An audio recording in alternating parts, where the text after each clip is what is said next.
Lizi the Lizard's Journey into the World of Men. Prologue.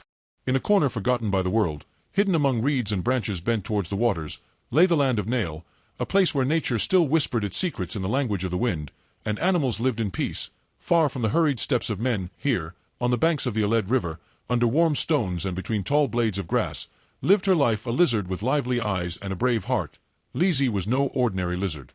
While others were content with the rays of the sun and the safety of their hiding places, she dreamed of unknown worlds, of high forests and boundless plains, of strange creatures and untold stories. Ever since she was little, she had been curious, asking questions and listening attentively to the elders of the land. But one thought would not give her peace. What would happen to her older sister Luma, who disappeared a long time ago? As time passed, the desire for adventure intertwined with the need for answers.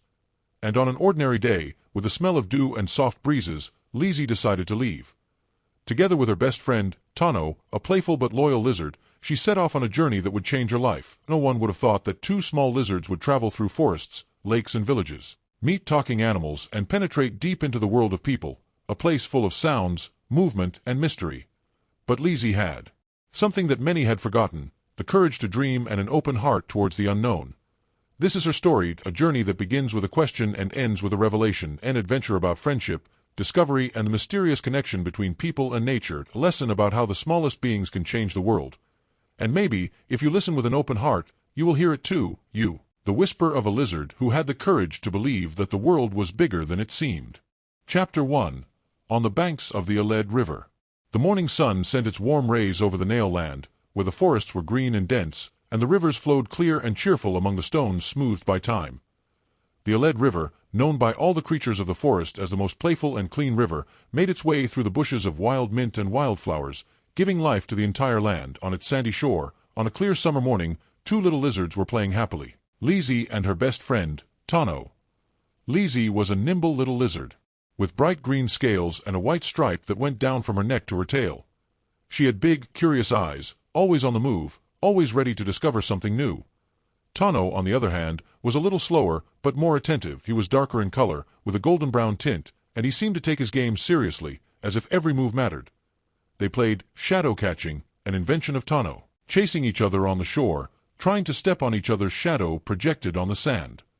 They rolled, ran and laughed in their silent language, made from the language of movements, touches, and vibrations. "I got you, Tano!" Lizi shouted, jumping over a large burdock leaf and landing right in her friend's shadow. Tano giggled. "No, it's just the tail. You have to catch my whole body. Come on, try again." Lizi turned her head and looked at the sky. The clouds floated lazily, and a crane was making its way north. She felt a shiver of unease, although everything around seemed perfect. "Tano, have you noticed that people have been coming to this shore more often for some time now?" she asked, with a hint of concern in her voice. Tano stopped playing and nodded. "Yes, and they leave strange things behind. Boxes, bottles, and sometimes pieces of bread. Some animals have started to walk towards them. Oh, you think we should look too?" Lizi hesitated. Once, she had seen a frog trapped in a plastic bag. Tea had never managed to get out. And another time, a sick fox had eaten something spoiled and had not been seen by anyone since. "I don't know, Tano, but I'd like to know more about these people. What are they? How do they live? Why do they come here and why do they seem so different?" Tano looked at her in surprise. "Do you really want to know more about people?" Lizi sighed. "Yes, I feel like I should. I've always been told that nature is our place, but something in me tells me that I need to see something else. Maybe the world is bigger than our forest and the Aled River." Tano remained silent. A bird flew overhead, and the wind brought the smell of rain from afar. "If you leave, I won't come with you, Lizi. I like it here. But I'll wait for you. I'll miss you." Lizi felt her lizard heart tighten, but she couldn't stop. The thought of discovering the world of people was too strong. Tea was more than curiosity, it was a calling. Few days later, Lizi prepared to leave. She visited all her favorite places, the blackberry bush where she hid from the rain, the warm hollow between the roots where she slept on cold nights, and even a flat rock where she used to sit in the sun. After playing, she left a small trace of herself there, an eggshell from when she was born, a dry leaf, and a smooth stone that she had collected.